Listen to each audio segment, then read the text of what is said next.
मैं आपका प्रोग्राम पहले से मैं देख भी रहा था और सुन भी रहा था।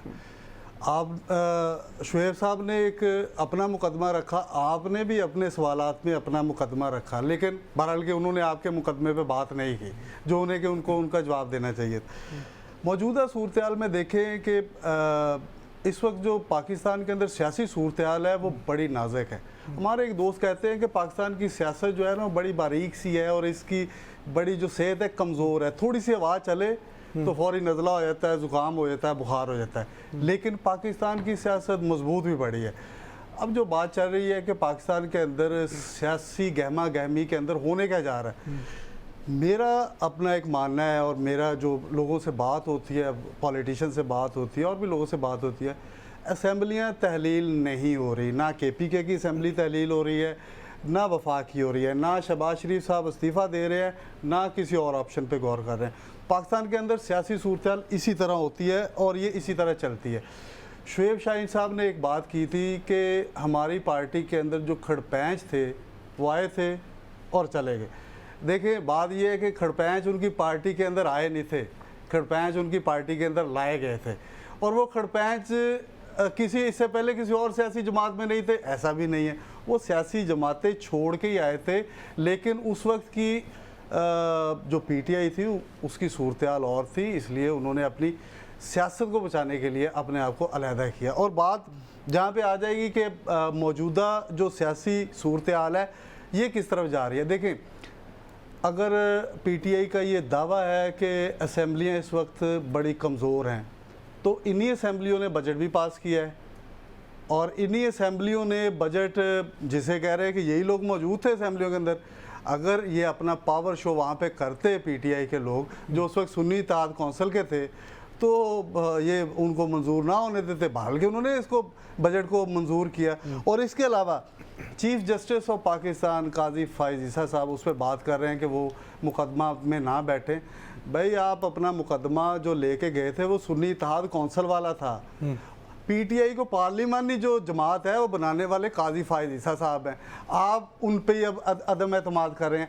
ऐसा नहीं होता है कि पाकिस्तान के अंदर तमाम सियासी जमातों की आरा से पाकिस्तान के अदारे और पाकिस्तान की जो आला अदलिया है वो मुत्तफिक हों। इसी तरह जो भी पाकिस्तान के अंदर सियासी जमात आई है उन्होंने अपना स्लोगन दिया। जो ऑल पार्टीज़ कॉन्फ्रेंस की बात करते हैं, मुझे बताएं आज ये बात करके गए कि ऑल पार्टीज़ कॉन्फ्रेंस होनी चाहिए, तो उस वक्त जब केयर टेकर सेटअप के बाद जब 18 माह की हुकूमत आई है, जब उस वक्त PTI और हुकूमती इक़्तिदार में लोग जो इत्तेहादी थे उनसे मुज़ाकरात हो रहे थे, उस डायलॉग से कौन बाहर आए? PTI वाले बाहर आए। भाई बात यह है कि PTI वाले कहीं भी ग्रैंड डायलॉग के हक़ में नहीं है। और इस वक्त मुल्क को ज़रूरत है, जो इस वक्त मुआशी सूरत हाल बनी हुई है, इस बमर से निकलने के लिए तमाम पार्टियों का एक जगह एक प्लेटफार्म पे बैठना बहुत ज़रूरी है। और मौलाना फजलुर रहमान साहब की बात आपने की, उन्हें भी किसी ने कान में ज़रूर कहा होगा कि मौलाना साहब अगर आप थोड़ा सा इशारा करेंगे तो हम ये कर देंगे। मौलाना फजलुर रहमान साहब कच्ची गोलियां नहीं खेलते। वो पाकिस्तान में पाकिस्तान बनने के बाद उनके वालिद साहब और उसके बाद उन्होंने ख़ुद अपने वालिद साहब से एक मजहबी तरबियत भी ली है, सियासी तरबियत भी ली है। लिहाजा कभी भी उनके बयान को शेख रशीद साहब वाले बयानात से आप मुकाबला नहीं कर सकते। उनसे किसी ज़िम्मेदार आदमी ने ये ज़रूर कहा होगा कि इस ऑप्शन पे हम गौर कर सकते हैं, इसलिए उन्होंने ये बात की है।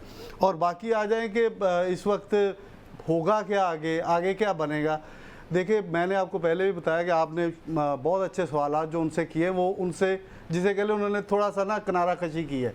पाकिस्तान के अंदर इस वक्त पार्लियामेंट मौजूद है, गो के पार्लियामेंट, मैं इससे पहले भी आपके प्रोग्राम में कह चुका हूँ कि वहाँ पे उनकी सूरत हाल ज़रा कमज़ोर सी पार्लियामेंट है, लेकिन इस कमज़ोर पार्लियामेंट ने बजट भी पास कर लिया है। सबसे अहम बात मौजूदा हुकूमत पे, अगर हमारे मुल्क के अंदर बजट पास हुआ है तो लोग कहते हैं, पॉलिटिशियन कहते हैं, जो नकाद हैं वो कहते हैं, दानश्वर कहते हैं कि ये IMF ने बजट दिया है और IMF के कहने पे बजट बना है। भाई IMF ने आपको अगले मुआहदों के लिए भी रजामंदी कर दिया है। इसका मतलब यह है कि आलमी मालियाती इदारे का पाकिस्तानी हुकूमत पे एतमाद बरकरार है। उसको आप किसी तरीके से भी जो है ना वो नहीं कह सकते, साइड पे नहीं कर सकते। बाकी रहेगी बात कि किन्होंने जाके असम्बलियाँ तोड़नी है, ये जो मैंडेट अब उनको मिला है पार्लिमानी पार्टी का पीटीआई को, उसके अंदर जितना अदम एतमाद chief justice of chief election commission पे पीटीआई ने पहले किया इलेक्शन के बाद, अब किया और उन्होंने आगे भी करना है। बस साहब एक चीज़ जो थी वो हम ये सोच रहे थे कि हो सकता है बहुत सारी रिजर्वेशन थी इलेक्शन कमीशन को भी, इलेक्शन कमीशन की जिस तरह से आपने बात की कि जो सुप्रीम कोर्ट का फैसला आया था स्पेशल सीट्स के ऊपर, हम ये समझ रहे थे कि जो इलेक्शन कमीशन है वो एक रिव्यू पिटीशन भी दायर कर सकता है। कितने बड़े आईनी इदारे के ऊपर इतनी बड़ी ऑब्जेक्शन लग गई कि उन्होंने शफाफ तरीके से इलेक्शन कंडक्ट नहीं करवाए और फिर ठीक तरीके से सीटें भी नहीं दी, लेकिन हैंड्स डाउन उनको जो है वो उन्होंने मान लिया। उन्होंने कहा कि एक दो चीज़ों पे इबाहमात हैं लेकिन वो चैम्बर में जाकर डिस्कस कर लेंगे, लेकिन हम सुप्रीम कोर्ट की बात मान रहे हैं और सीटें दे देते हैं।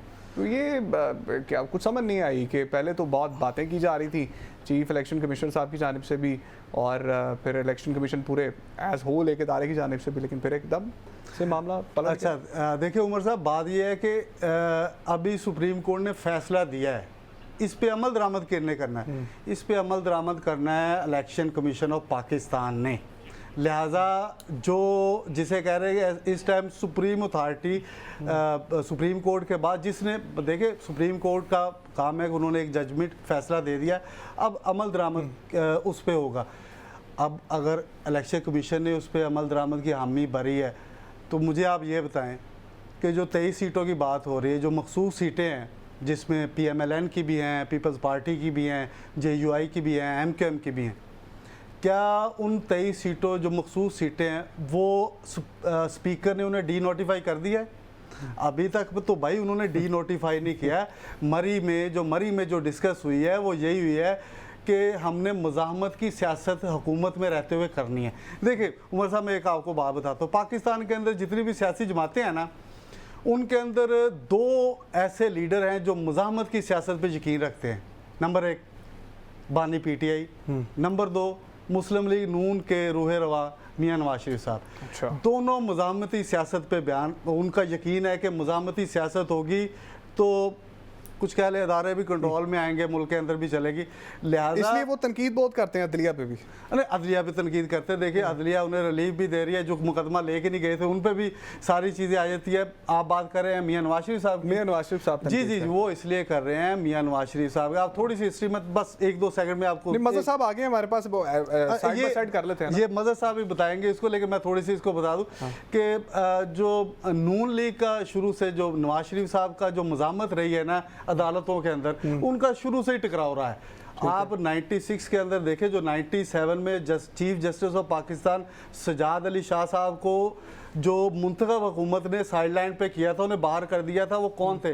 वो नवाज शरीफ साहब थे। और नवाज शरीफ साहब उस वक्त स्पेशल कोर्ट्स बनाना चाह रहे थे, तो सुप्रीम कोर्ट ऑफ पाकिस्तान के चीफ जस्टिस सजाद अली शाह ने उसकी मुखालफत की थी।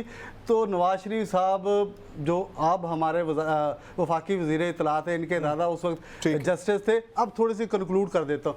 वो ले गए इस पिटीशन को जो है वो ले गए हैं पेशावर कोयटा रजिस्ट्री ब्रांच में लेके। वहाँ जस्टिस अरशाद ने chief justice of Pakistan Sajjad Ali Shah की तकर्री को गैर आइनी करार दिया, तो इसलिए उस वक्त नवाज शरीफ ने उन्हें साइड पे कर दिया था। उन्होंने वो शुरू से जो है वो इन अदालतों पे जो है ना उनकी मुज़ाहमत रहती है।